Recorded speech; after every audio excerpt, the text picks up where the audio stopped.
मैं ये बात कहता हूं अलल ऐलान कि संविधान को ऑलरेडी कांग्रेस ने 1950 में ही बदल दिया आरक्षण के मामले में। तो आप सोचिए ना मुसलमानों के साथ में क्या हुआ कि उन्होंने मुसलमानों को दरिद्रता की हद तक पहुंचा दिया। ये लोग भी मुसलमानों के खिलाफ राजनीति करके सत्ता में आते हैं, तो मुसलमानों का ऑप्शन क्या है? समुद्र में डूब जाएंगे सारे के सारे जाकर।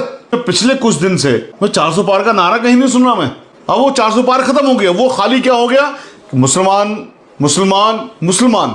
तो मोदी जी की भी ना या तो याददाश्त वो उनकी जा चुकी है, या फिर वो बौखलाहट है इस बात की कि लगातार उनको जो रुझान आ रहे हैं वो जबरदस्त तरीके से बीजेपी के खिलाफ जा रहे हैं।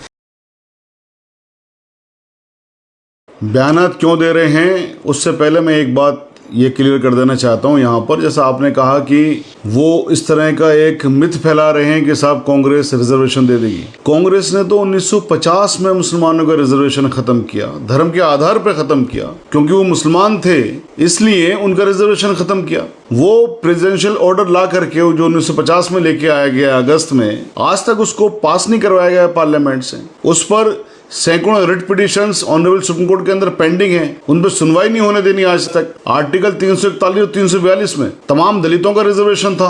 दलित जो मुसलमान थे, यानी जिसमें मजहब की बुनियाद पे कोई डिस्क्रिमिनेशन कॉन्स्टिट्यूशन में नहीं किया गया था। अंबेडकर साहब ने ये जो कॉन्स्टिट्यूशन असेंबली ने जो कॉन्स्टिट्यूशन बनाया था उसमें मजहब के आधार पर जरा सा भी डिस्क्रिमिनेशन नहीं था, मुसलमानों को नहीं मिलेगा। लेकिन कांग्रेस ने ये ऑर्डिनेंस लेके आया 1950 में कि जो मुसलमान है उनको नहीं मिलेगा, और वो आज तक बरकरार है। अगर वो रिजर्वेशन मुसलमानों का नहीं खत्म कर दिया गया होता धर्म के आधार पर, तो मेरा ख्याल मुसलमान भी अच्छे खासे नौकरियों में होते। जो सीटें रिजर्व होती हैं पार्लियामेंट की और असेंबली की, वहां से मुसलमान भी इलेक्शन लड़ सकते थे। तो ये प्राइम मिनिस्टर साहब का कहना कि साहब कांग्रेस मुसलमानों को रिजर्वेशन धर्म के आधार पर दे देगी, ये उतना ही झूठ है जितना कि कोई कहे कि साहब सूरज पश्चिम से निकल गया। उतना ही झूठ है, क्योंकि सूरज पश्चिम से नहीं निकल सकता है। इसी तरह से ऐसा भी नहीं हो सकता है, क्योंकि जिसके लिए इल्जाम लगाया गया उन लोगों ने 1950 में हमारा रिजर्वेशन खत्म किया। अब ये दूसरी बात में मैं आ जाता हूं, क्योंकि देश ये सबका देश है, हिंदुओं का भी इतना ही है, मुसलमानों का भी इतना ही है, सिखों का भी उतना ही है, बाकी तमाम मजहब का भी इतना ही है, क्रिश्चियंस का भी इतना ही है, तमाम जातियों का देश है। लेकिन हकीकत में जो जातियां ऑप्रेस्ड हैं, ये जातियां दबी कुचली जातियां हैं, या जिनको जाति की बेस पर या मजहब की बेस पर जिनको दबाया गया, सैकड़ों साल से हजारों साल से दबाया गया, उनको दरअसल ऊपर उठाने के लिए या उनको बाकी लोगों के साथ मेन स्ट्रीम में लाने के लिए हमारे संविधान की जिम्मेदारी है, हमारी सरकारों की जिम्मेदारी है, यानी कि देश के हर इंसान की जिम्मेदारी है। चूंकि ये संवैधानिक जिम्मेदारी है सरकारों की, ये संवैधानिक जिम्मेदारी है हर नागरिक की। तो इसलिए जितने भी दलित वर्ग के लोग हैं, दबे कुचले वर्ग हैं, जो ऑप्रेस्ड क्लास हैं, इन पर जुल्म हुआ है, उनको ऊपर उठाने के लिए उनका रिजर्वेशन करना सरकार का फर्ज है, सरकार का दायित्व है। इसीलिए मनमोहन सिंह जी ने वो स्टेटमेंट दिया था पिछली मर्तबा, जिसको इन्होंने कहा कि साहब देखिए मुसलमानों को दे देंगे, भाइयों बहनों ये मुसलमानों को दे देंगे। स्टेटमेंट क्या था मनमोहन साहब का, जो संविधान के बिल्कुल रूह के साथ में मिलता है कि दलितों को, आदिवासियों को, मुसलमानों को, यानी अकलियतों में फिर मुसलमान का, अकलियत में बहुत सारे कौन से वो लोग होते हैं। मैं यहाँ पर एक चीज़ और बता दूं, जब माइनॉरिटी की बात करी जाती है तो माइनॉरिटी में जैन भी हैं। नहीं, जैन इसलिए कह रहा हूं मैं आपके सामने और तमाम आपके दर्शकों के सामने कि इस मुल्क का तमाम बिजनेस नॉर्थ बेल्ट में तो कम से कम जैनियों के हाथ में है। तो वो इतनी एक एफ्लुएंट क्लास है, उनको बेसिकली रिजर्वेशन की जरूरत नहीं है। लेकिन चूंकि वो धर्म की बुनियाद पर, धर्म की बेस पर वो जैन समाज जो लोग हैं वो अल्पसंख्यक में आ जाते हैं, तो इसलिए जो अल्पसंख्यकों के तमाम फायदे जो सरकारें लेके आती है, जो भी लेके आती है, वो तमाम जैनियों को मिले। जैसे मिसाल के लिए मैं आपको बता दूं, जब सच्चर कमेटी रिपोर्ट आई उसमें यह कहा गया कि साहब मुसलमानों को या अकलियतों को, ये जो माइनॉरिटी है मुसलमान, ये दलितों से निचले स्तर पर चले गए हैं, इसलिए इनको ऊपर उठाने के लिए कुछ इकदाम करने चाहिए सरकार को। पार्लियामेंट के अंदर पेश हुई तो एक ऑर्डिनेंस निकला कि साहब जो बैंक हैं वो इन माइनॉरिटीज को लोन दें, कम से कम 12% तो लोन दें, ये 15% है।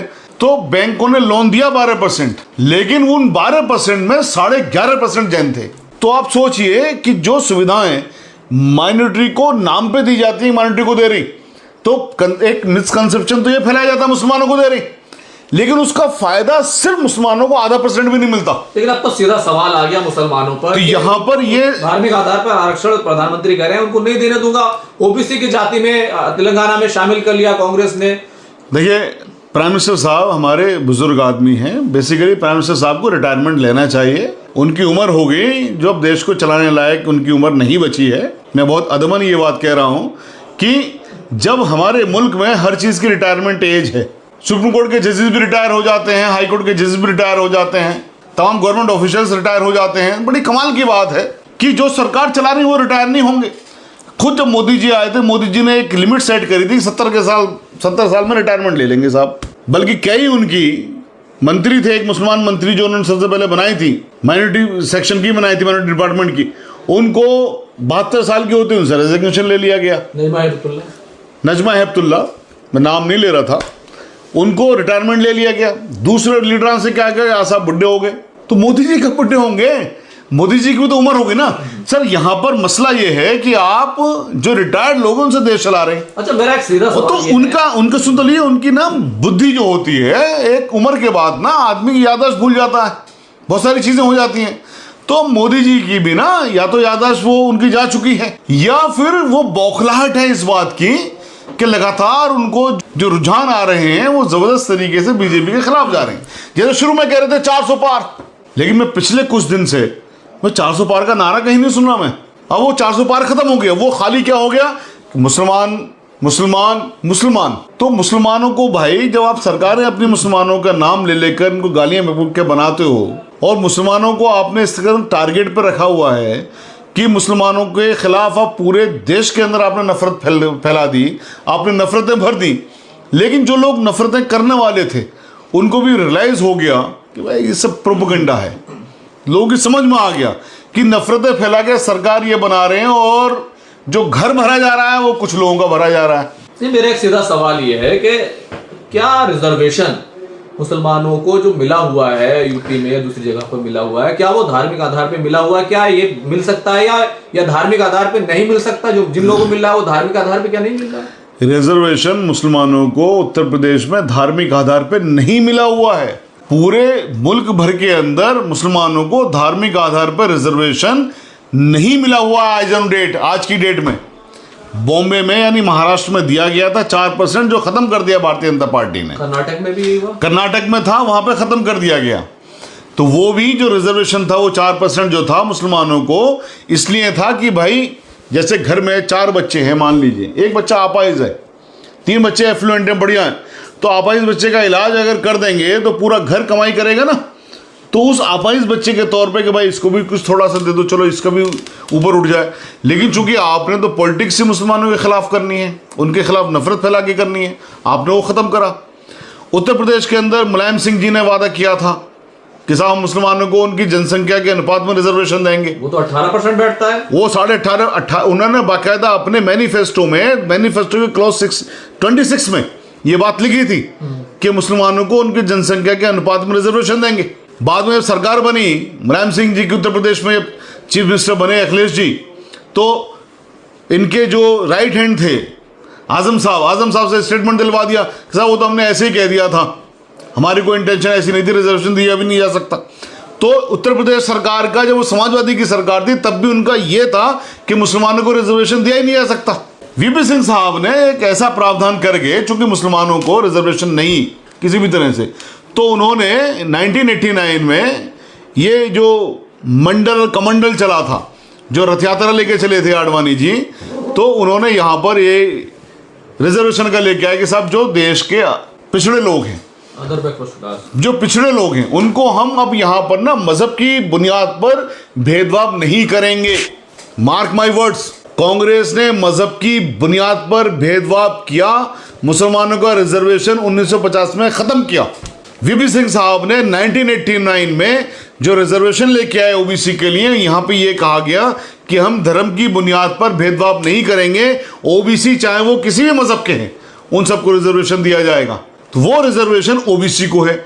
वहां भी मुसलमानों को उसका फायदा आज तक इसलिए नहीं मिल पाया कि मुसलमान अब इतने पढ़े लिखे भी नहीं है जो उनका फायदा हो। जो लोग पढ़े लिखे हैं वो लोग चूंकि थोड़ा सा एफ्लुएंट भी हैं, वो रिजर्वेशन वैसे नहीं लेना चाहते। तो बेसिकली जो रिजर्वेशन थोड़ा बहुत, अब सोचिए आप 27% में से मुसलमानों को वहां भी तकरीबन 1% से ज़्यादा रिजर्वेशन का फ़ायदा नहीं होता है ओबीसी में भी। अब आप ये कहना चाह रहे हो कि जो ओबीसी में जो रिजर्वेशन मिला हुआ है वो भी आप ख़त्म कर देंगे मुसलमानों का? देखिए, एक सवाल ये है कि जिस तरह पीएम प्रधानमंत्री कह रहे हैं, बल्कि वो तो अब तो भारतीय जनता पार्टी के लीडर हैं, रैलियां कर रहे हैं, कि क्या उनके बयान में क्या कितनी सच्चाई है कि धार्मिक आधार पर मुसलमानों को आरक्षण नहीं लेने दूंगा? क्या आपको नहीं लगता कि कई जगहों पर भारतीय जनता पार्टी ने खुद ऐसे ही किया है? पहली बात तो ये है कि जो उनका ये कहना है कि नहीं लेने दूंगा, मुसलमानों का रिजर्वेशन ऑलरेडी है ही नहीं। जो आपकी दूसरी बात है, कश्मीर के अंदर बकरवाले गुर्जर जो वहाँ मुसलमान हैं, उनको खुद मोदी जी ने वहाँ पर कहा कि उनको रिजर्वेशन दीजिए। पहाड़ियों को कहा, पहाड़ियों को, तो वहाँ पर मजहब की बुनियाद पर रिजर्वेशन मुसलमानों को दिया कश्मीर के अंदर मोदी जी ने। वो किस मुंह से देश को बताती कि मुसलमानों को रिजर्वेशन नहीं लेने दूंगा? भाई आपने मुसलमानों के लिए कोई अच्छा काम किया है तो आप कम से कम ये बताओ ना, देखो जी मैंने मुसलमानों को रिजर्वेशन दिया है। आप तो उल्टा कह रहे हो लैंड नहीं दूंगा। नहीं, शेड्यूल ट्राइब में दिया ना, शेड्यूल हम तो कह रहे हैं भाई करिए, आप शेड्यूल ट्राइब में दीजिए ना रिजर्वेशन, क्यों नहीं दे रहे आप? जो कॉन्स्टिट्यूशन असेंबली ने कॉन्स्टिट्यूशन पास किया, जो अंबेडकर साहब ने कॉन्स्टिट्यूशन पास किया, उस कॉन्स्टिट्यूशन को लागू करिए ना, जो कांग्रेस ने खत्म कर दिया था। मैं देखिए यहां पर आज कांग्रेस कहती है कि साहब ये लोग अगर आ गए बीजेपी वाले तो संविधान बदल देंगे।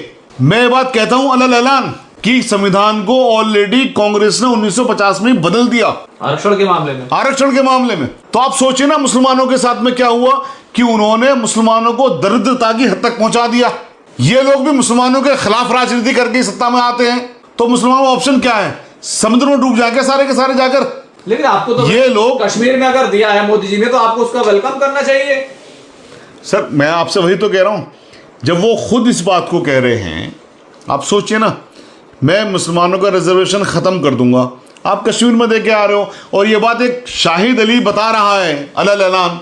तो अब आप सोचिए ना इस बात को, रेस्पॉन्सिबिलिटी के साथ बता रहा है कि भारतीय जनता पार्टी ने मुसलमानों को रिजर्वेशन कश्मीर के अंदर दिया, बकरवाल को, गुर्जर समाज के लोगों को, पहाड़ियों को।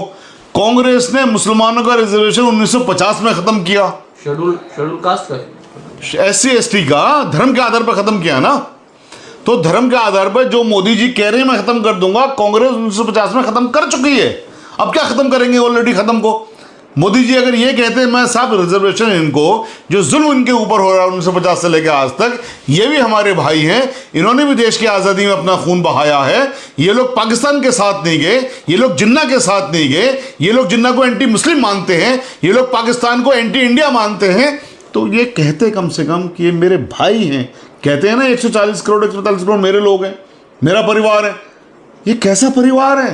एक पार्टी ने ऑलरेडी जुल्म किया, आप उसके जुल्म को लोगों को बताओ, इन्होंने जुल्म किया, मैं जुल्म को खत्म करूंगा। आप कह रहे हो जी मैं ऐसा नहीं होने दूंगा। भाई ऑलरेडी हमारे पास रिजर्वेशन है ही नहीं, ऑलरेडी रिजर्वेशन है ही नहीं।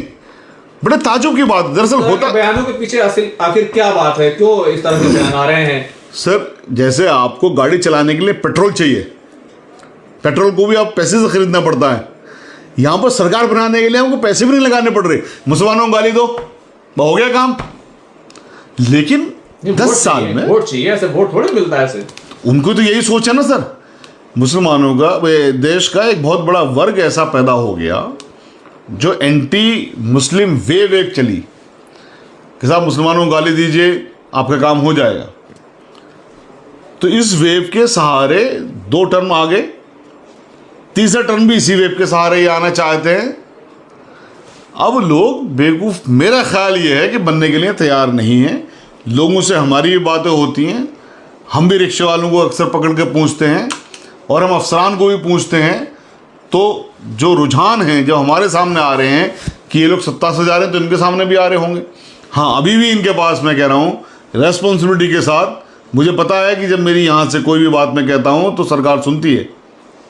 तो मैं सरकार के उस डिपार्टमेंट से ये गुजारिश करता हूँ मोदी जी के पास तक ये पहुँचा दें कि अभी भी अपनी गलती मान के कह दें कि जो 1950 में कांग्रेस ने गलती करी थी, मुसलमानों का रिजर्वेशन ख़त्म करके SC STs का आर्टिकल 341 342 में, वो अपनी भूल सुधारने के लिए तैयार हैं। तो हो सकता है कि आने वाले दौर में जो भी बचे हैं इलेक्शन में कि इनकी कुछ सीटें आ जाएं, इनकी इज्जत बच जाए।